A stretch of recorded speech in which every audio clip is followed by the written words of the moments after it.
Brought to you by TechnoSpark 20 series smartphones. I'm superhuman. मुझे लग रहा है कम से कम 2 सीटें ले जाएगी, जिसमें से झुंझुनू पक्की लगती है और सीकर पे मुझे लगता है आपको डाउट है। चूरू और सीकर में से कोई एक सीट शेखावटी या हो सकता है दोनों सीटें।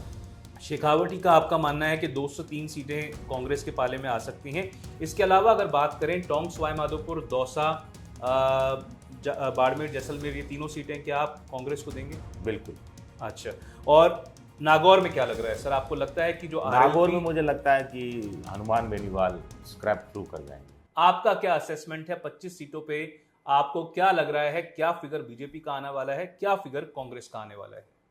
देखिए, मैं थोड़ा सा मेरा कॉन्फिडेंस लेवल थोड़ा कम था, लेकिन अमित शाह का मैंने एक इंटरव्यू देखा तो मेरा कॉन्फिडेंस लेवल थोड़ा बढ़ गया है।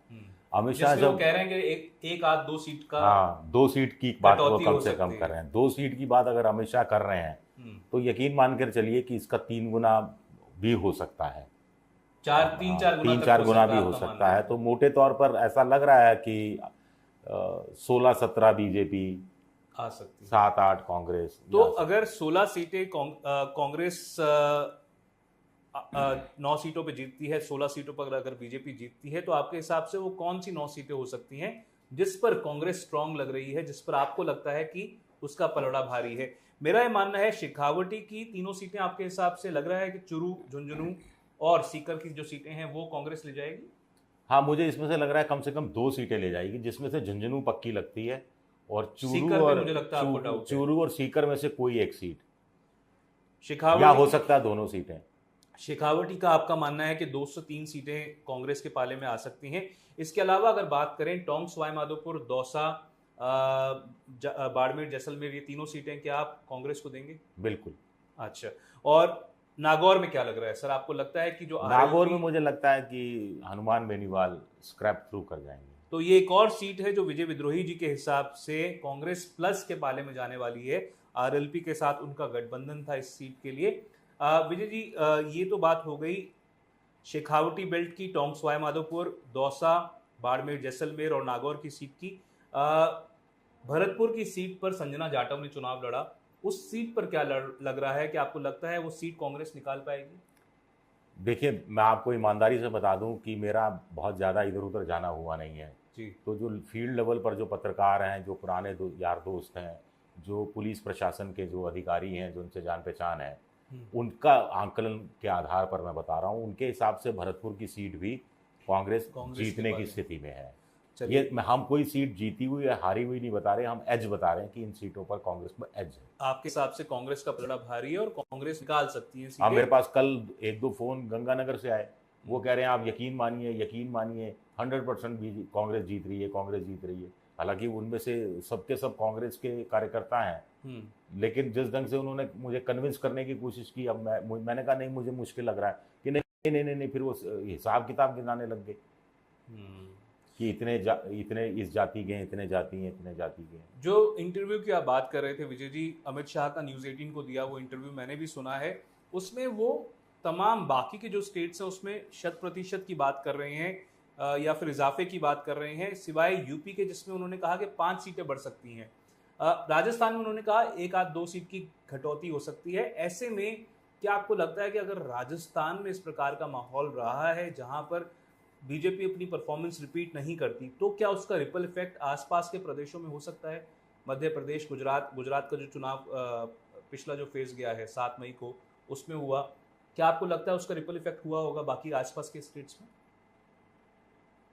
नहीं, मुझे लगता है कि गुजरात का जो राजपूतों का आंदोलन था जी, उसका कहीं ना कहीं असर राजस्थान के चुनाव पर हुआ पुरुषोत्तम रूपाला के बयान के पुरुषोत्तम बाद। रूपाला वाला मामले में, और वहाँ उनके इलाके में वोट भी कम पड़ा है। पर वहां पे तो और अमित ये शाह- भी कहा गया है कि वहाँ पर बहुत सारे लोग केसरिया साफा पहनकर बड़ी शान से निकले हैं वोट डालने, और वहाँ वोटिंग परसेंटेज कम हुआ है। तो कुछ लोग कह रहे हैं कि कुछ जगह राजपूत नहीं निकले, उनकी नाराज़गी थी बीजेपी के प्रति, लेकिन वो बीजेपी के खिलाफ वोट नहीं देना चाहते थे, इसलिए वो नहीं निकले, इसलिए वोटिंग परसेंटेज कुछ इलाकों में कम हुआ है।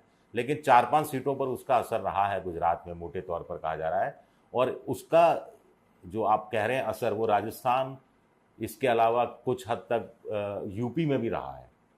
तो राजपूत ने अपने आप को असर्ट किया है या फिर वो वोट डालने निकले ही नहीं हैं बीजेपी से नाराजगी की वजह से, ऐसा विजय विद्रोही जी का कहना है। पर विजय जी, जो ये 25 सीटें हैं, अगर अन्य सीटों की बात करें, जो आपने सीटें कही लगभग मेरा भी वही अनुमान था, पर गंगानगर की आपने बात की। अगर जयपुर ग्रामीण की बात करें, मेरा मानना है कि अनिल चोपड़ा को वहां पर एज थी। क्या आप इससे सहमत हैं, असहमत है, क्या लगता है? नहीं, मुझे नहीं लगता। वो चुनाव अच्छा लड़ा, मजबूती से लड़ा।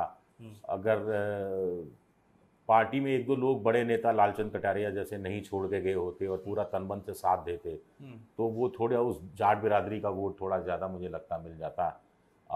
मुझे तो बीजेपी को ऐसा लगता है। राव राजेंद्र सिंह के लिए अभी से प्रोजेक्ट किया जाने लगा है कि मोदी जी तीसरी बार प्रधानमंत्री बनेंगे तो उनको केंद्र में अच्छी भूमिका दी जाएगी। पर झोटवाड़ा का जो इलाका है वहां पर माना जा रहा है कि वोट उस तरह से पड़े ही नहीं है। मेरी कई लोगों से बात हो रही थी, उन्होंने कहा कि बीजेपी का जो असली काडर है, जो वोटर बेस है, वो जयपुर ग्रामीण, क्योंकि वो पहले ही चरण में वो सीट निपट गई थी और उस चरण में एक उदासीनता दिखी वोटर्स में, वो निकला नहीं है बाहर बीजेपी का सपोर्टर। और एक और आज थ्योरी हमने, आपने भी सुनी, हम ऑफिस में डिस्कस भी कर रहे थे, कुछ लोगों का ये भी मानना है कि ये कांग्रेस का सपोर्टर था जो नहीं निकला। आपका क्या आकलन है जो तीनों फेजेस में, हालांकि तीसरे चरण में थोड़ी सी वोटिंग गैप जो है वो कम रहा है, पर जो एक वोटिंग परसेंटेज में गिरावट आई है उसके पीछे का कारण आप क्या देखते हैं? कि आपको लगता है कि कांग्रेस का सपोर्टर नहीं निकला या बीजेपी का सपोर्टर नहीं निकला? देखिए, दो चीज़ें फैक्ट हैं। एक, वोटिंग परसेंटेज कम हुआ है। दूसरा, या तो इसका समर्थक नहीं निकला है या उसका समर्थक नहीं निकला है, किसी एक का समर्थक नहीं निकला है, ये भी फैक्ट है। या दोनों का कुछ कुछ समर्थक नहीं निकला है तो मामला उलझ जाता है फिर। तो मुझे लगता है कि वोटिंग परसेंटेज से चीजें तय नहीं होती। एक है कि वोटर का उत्साह नहीं है, उदासीनता है। 2019 में वोटर उत्साह के साथ बाहर निकला था। किस लिए निकला था? मोदी को दूसरी बार प्रधानमंत्री बनाने के लिए। एक राष्ट्रीयता को बीजेपी हाँ, ने वो थीम थी, राष्ट्रवाद था, पुलवामा था, वो सब तमाम बातें 56 इंच की छाती थी, घर में घुस के मारेंगे, सब कुछ थी। लेकिन वोटर सबके बाद भी निकला था उत्साह के साथ कि मोदी जी को एक चांस और देना है। इस बार मोदी जी ने कंटिन्यूटी की बात की, इसको मुद्दे को जनता ने नकार सा दिया है और जनता में उत्साह नहीं है।